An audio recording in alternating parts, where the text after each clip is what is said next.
Stroke! Magandang umaga sa inyong lahat. Siyempre, nandito tayo sa park, sa basketball court, kung saan dito ako nagwa-walking at nag-stretching. Pero napag-exercise na ako kanina ng dumbbell, stepper. Yan. At dito, ang ginagawa ko na ngayon ay magwa-walking lamang dahil medyo basa-basa. Ingat tayo mga ka-stroke. Umulan kasi. Pero ngayon, medyo iinit na yata. Sana nga. Para makapag-walking tayo. At syempre,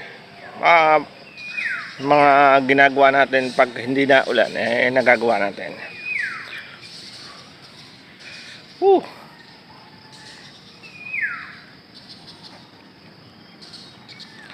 Tayo, pili ng upuan natin na hindi basa. Yan. Po tayo mga ka-stroke. Yeah. Pahinga muna. Pagpunta pala dito, walking ko na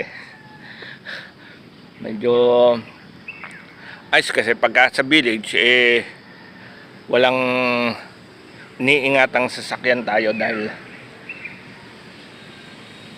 pag may lalabas lamang saka lang nagkakasasakyan pag may pupunta ng mga nakatira dito.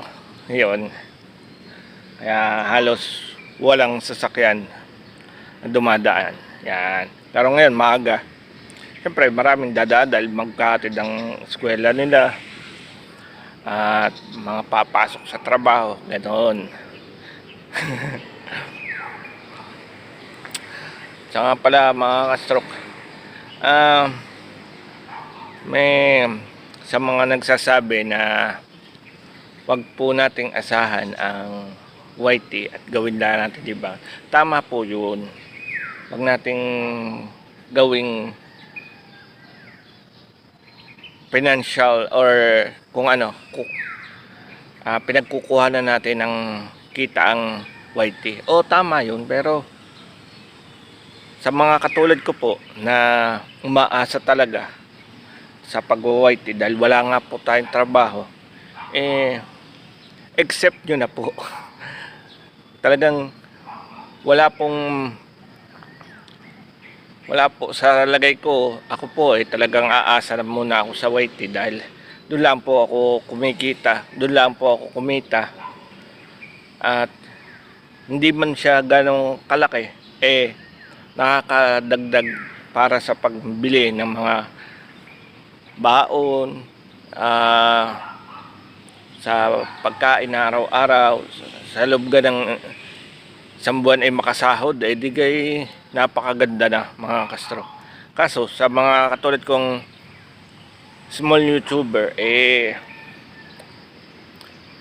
within 3 months, 4 months bago sumahod. Kaya mahirap po. Kaya sana'y suportahan niyo po ako dahil dito lang po ako umaasa ngayon, dito lang po ako umaasa. Kaya sa mga nagbibigay sa akin ng blessing, maraming salamat. Di ko na kayo babanggitin at alam nyo na po yun kung sino po kayo.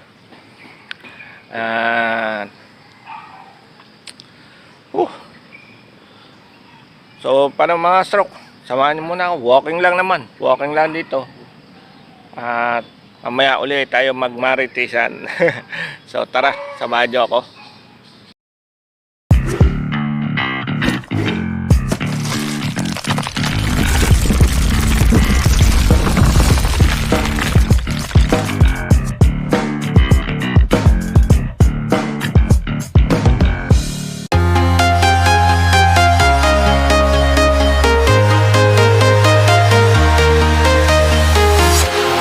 Walking alone, the streets are empty. The only thing I can see is my own silhouette. I'm getting stronger, step by step. The clock is ticking, but there's no time for regrets. I've been flying from town to town, from London to Taiwan. been all around the globe trying to protect your soul. We are heroes tonight. We will fly above the sky. We are heroes tonight. Yeah. We are heroes tonight. We will fly above the sky. We are heroes tonight.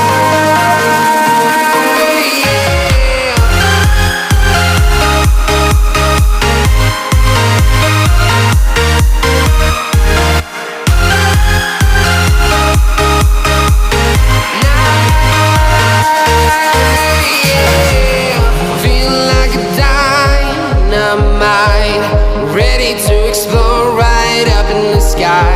I need you to listen, I need you to hear, and don't show any fear. I've been flying from town to town, from London to Taiwan.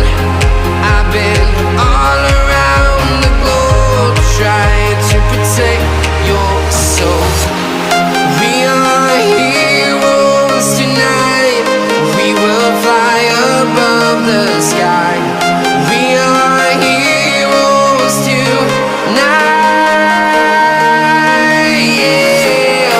We are heroes tonight. We will fly above the sky. We are heroes tonight.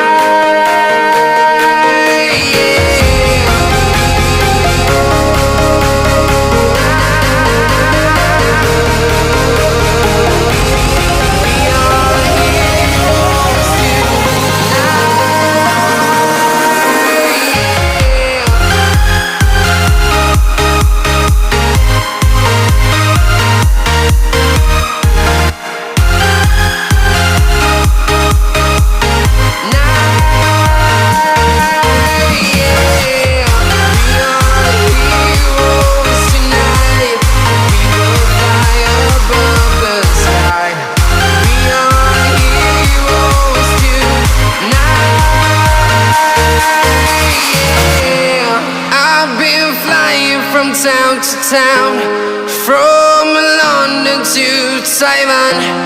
I've been all around the globe trying to protect your soul.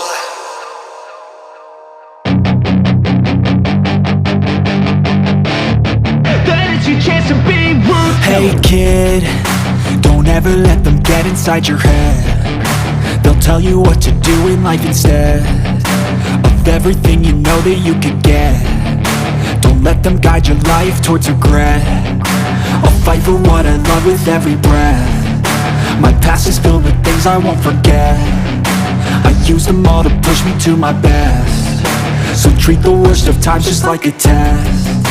If only I could go back in time, I'd tell myself that everything will end up alright. Just push yourself, test yourself, figure out what you like, and find your limits, don't be rigid, always work towards a prime. Surround yourself with open minds, people can change your life. A few friends with intent can help you feel alive. Find a passion, take some action, and with a little time, just be patient, make a statement, try to enjoy your life. They'll try to kick you while you're down. They wanna rise up while you drown. They wanna fill your head with doubt. They're silently scared that you'll figure it out. I'll make it look like I'm losing, won't bother hiding my bruises. And when they finally think you're wounded, then it's your chance to be ruthless.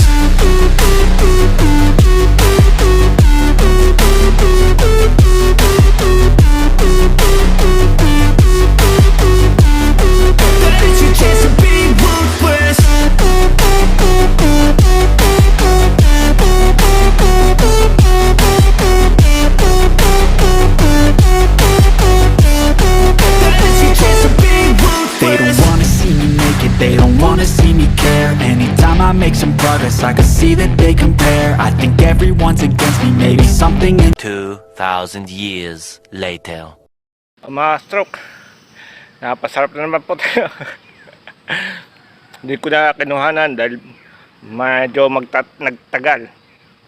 Kaya pinatay ko na ang video at sinuloy ko ang aking pag walking, stretching, kung ano-ano pa.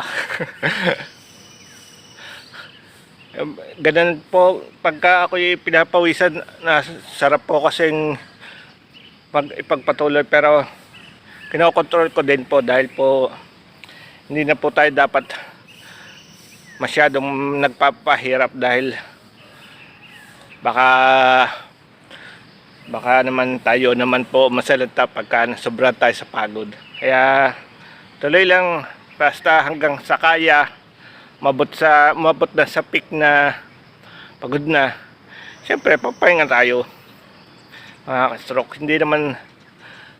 Hindi natin yan makukuha agad ng isahan, dalawahan.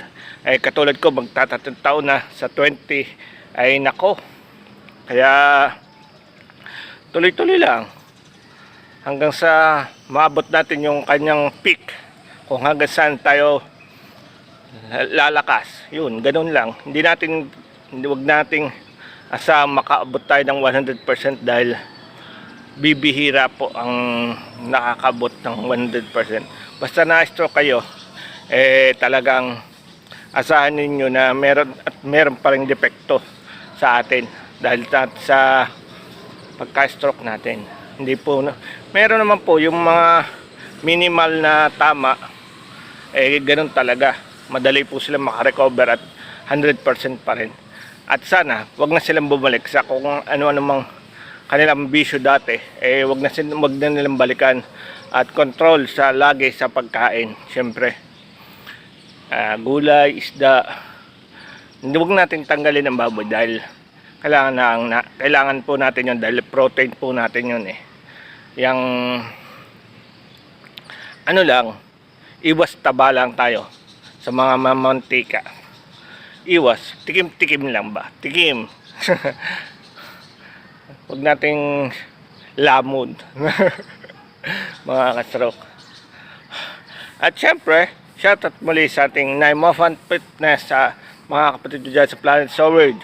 I love you. At sa Team Landing, I love you too all. I love you all. Mga kapatid ko dyan, mga tulog na. At sa Team Palarca na gumagabay ng ating stroke, Sir Dominic at Ate Marvel, shoutout po sa inyo. At syempre sa ating mga ninang dyan, Ninang Potpot at Ninang Mara at mga ate ko dyan, Mamita, shoutout po